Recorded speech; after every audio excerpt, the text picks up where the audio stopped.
You know what? I really like this car.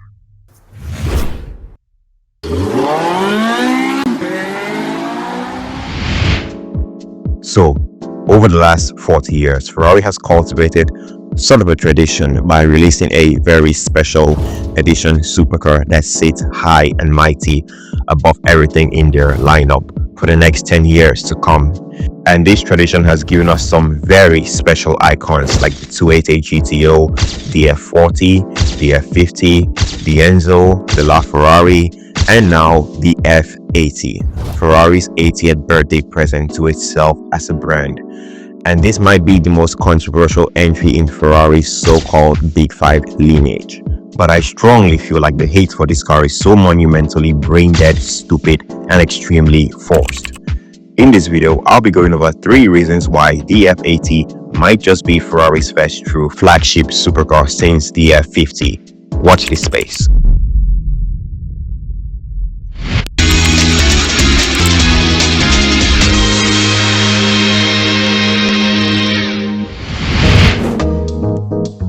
You know, most self-proclaimed wannabe Ferrari fanboys would rather die in a brazen bull than admit that out of all the previous Ferrari flagships, the F80 and the very much loved F40 have the most in common. What do you mean by that? Now, hold on. Before you turn me into a blood eagle, Wait! let me explain. Isn't it funny how everyone is fine with a 2.9-liter turbocharged motorsports derived engine, but only when it has 2 extra cylinders? That's the only difference between the F40 and the F80 from a powertrain perspective, aside from the hybrid system of the F80, obviously. And one thing you guys are missing is all of the most iconic Ferrari flagships have always had racing engines. The 288 GTO, for example, was intentionally destined to be a Group B racer, but the FIA had other plans.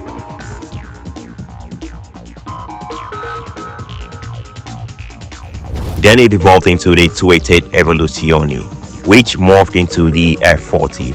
The F50, for example, also had a thoroughbred racing V12 from Ferrari's 641 Formula 1 racer, and the 333 SP. What the f is this goofy name? Like, how do you even pronounce this? Anyway, notice how I didn't mention the Enzo and the LaFerrari? Well, it is because as much as we and I love those cars, they don't have any racing DNA in them. The Enzo was marketed as this Formula 1 inspired aero futuristic paddle shift revolution, and the LaFerrari had a Formula 1 inspired curse system. Yeah, I don't know how to feel about that marketing term, judging from the state of Ferrari's Formula 1 team. What I mean to say is that as much as we and I love the Ferrari F140 family V12, they haven't done anything for Ferrari when it comes to racing. It isn't a motorsports derived powertrain. And I know some of you guys are probably going like, but Benji, the F1 family V12 had a solid racing pedigree in the MC12. Well, yes and no. Let's start with the yes first. Yes, the Ferrari/Maserati gear-driven instead of chain-driven 65-degree 6-liter M144A V12 is a derivative of the F140B found in the Enzo. And no, just because the M144A started life as an F140B that went on to dominate the world of GT endurance racing doesn't automatically make the F140 family of V12 a race-proven powertrain. Ferrari started as a racing company before building road cars to fund the racing projects. And even though Ferrari currently sells more hats and key rings than vehicles, it doesn't change the fact that at their core, they are still a racing company. And what better way to celebrate a 58-year drought at taking victory at the start than putting the powertrain of your winning race car into your most important flagship hypercar. I don't think you so-called Ferrari fanboys understand the magnitude of what the 499P has just done for Ferrari. 58 years without a single victory in the top class, and you guys expect the F80, aka Ferrari's most important vehicle, to use an 812 motor? What are you guys smoking? if you really want a 12-cylinder mid-engine Ferrari, newsflash, the Daytona XP3 exists for that reason. I have literally seen the most foolish takes on this car on the internet, like this moron over here. But what the hell, boy? And this other morons over here. See, now that's some bullshit. I know it's very easy for you guys to dismiss the F80 as not being a true Ferrari flagship. That is, if your idea of a true Ferrari flagship means V12 only. Which is quite funny because two of the most highly revered and somewhat overrated Ferrari flagships both have turbocharged V8, the same displacement as the F80's V6. I am talking about the 288 GTO and the F40 in case you're wondering. And this whole F80 situation reminds me of the ongoing James Gunn versus Zack Snyder live action Superman shenanigans. Because however you feel about the new Superman movie, it doesn't stop the script of this film from being the comically accurate depiction of the Superman character. I myself, I am also something of a Man of Steel fanboy. Yes, I love Man of Steel. I still prefer Man of Steel to the new 2025 Superman film. But at its core, it wasn't a stereotypical Superman film. It was just a bit too realistic and relatable to be a Superman film. To put it simply, it became one of the greatest Superman films without taking the traditional approach. And that is how I feel about the Enzo and LaFerrari versus the F80. Overall, I still prefer those cars to the F80. Night and day, no questions whatsoever. I will take a LaFerrari and an Enzo over an F80 in a heartbeat. But the F80 is more of a motorsport heritage accurate Ferrari flagship. Listen, the F80 has more to come up with the great icons of old like the F50, the F40 and the 288. You see, the thing about the F80 is that it is the first Ferrari flagship supercar in the last 30 years to have its powertrain derived straight out of a current Ferrari race car. Our racing cars have always inspired our road cars. The experience of the racing world spills over into the road cars. The most recent evolution of this technology transfer can be seen between the 499P and the F80. In fact, what powers the Ferrari F80 has the same DNA as our Le Mans winner. Just like the 499P, the F80 is powered by a 3-litre V6 twin-turbo engine, carefully selected from a range of naturally aspirated V12s and turbocharged V8s. Why?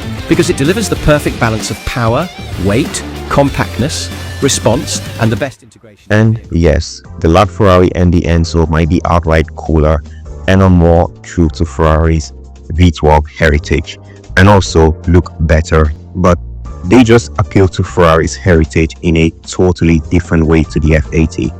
And I get it, there are genuine concerns about the noise this car makes. Well, at least from the outside only. I think it sounds pretty terrible from the outside.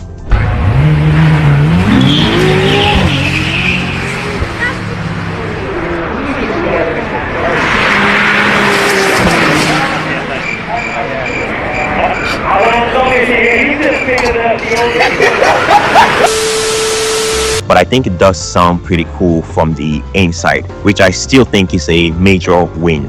Hear me out. If you care so much about the exhaust note of your car over the induction noise you hear while sitting inside of it and driving it, then I hate to break it to you, you have an insecurity problem. You have to understand that exhaust notes are a bit overrated because this is what pedestrians and bystanders get to enjoy. But what you as the driver hears the most is the induction noise, which in this day and age of stricter and downright stupid noise regulations, high volume automakers like Ferrari have to make a trade-off. You just can't have both, unfortunately. And this speaks for the 12C thingy. What is that? 12 Cilindri? 12 Cilindri. I'm going to call it 12C, even though 12C is a McLaren. Anyway, as far as V12 Ferraris go, this is the most quiet out of the bunch. And hear me out, if you close your eyes and listen to the F80 and the 296 cabin noise side by side next to the 12 Cilindri, take a listen.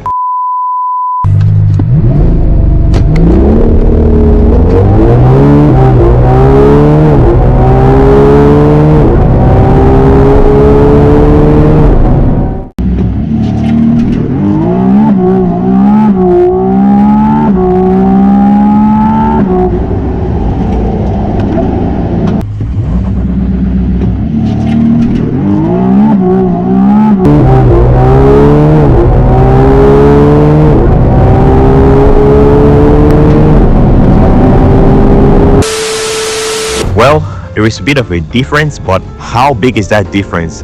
To me personally, they sound quite similar.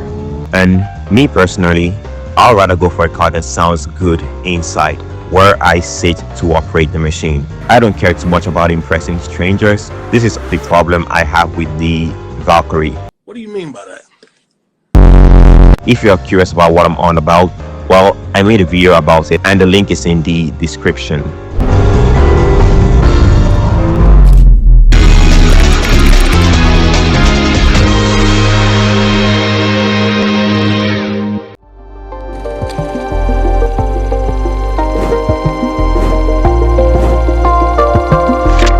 Now, when it comes to styling and proportions, it gets a bit complicated to say the least, because looks are subjective.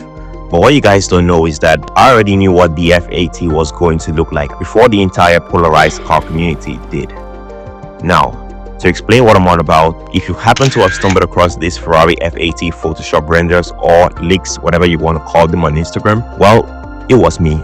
I am the one who made those renders. You can check them out on my Instagram page here. So what I mean to say is that just like you guys, I had my moments of shock and polarization. I remember turning up my PC after making that render and I was just pondering to myself, like, is this really the successor to the LaFerrari? Because it didn't make any sense to me, this F80. But the more I looked at this car, the more I came to the realization that if Ferrari decided to build the mix of the F40, the 365, the F50 and the 499p, this is what it would look like, the F80. So when the F80 had its global debut and everyone lost it, I just knew what to expect. All in all, I think the F80 is a pretty decent looking Ferrari. Not as good looking as the LaFerrari or Enzo, but functionally and aerodynamically cool. You cannot argue with its sheer proportions and road presence.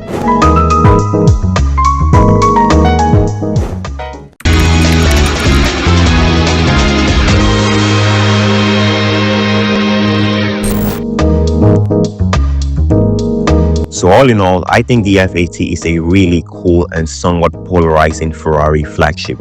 It might not have the outright charisma of the LaFerrari or even the sound of it.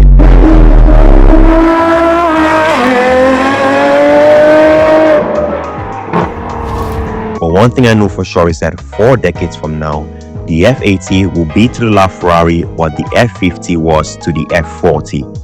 And that is, in case you're wondering, a misjudged and underappreciated worthy successor to the LaFerrari. For me, a true successor shouldn't only be a verbatim sequel poised only to take over the baton from its predecessor. Yes, the F80 might be different to the LaFerrari and everything before it, but that doesn't make it inherently worse than them.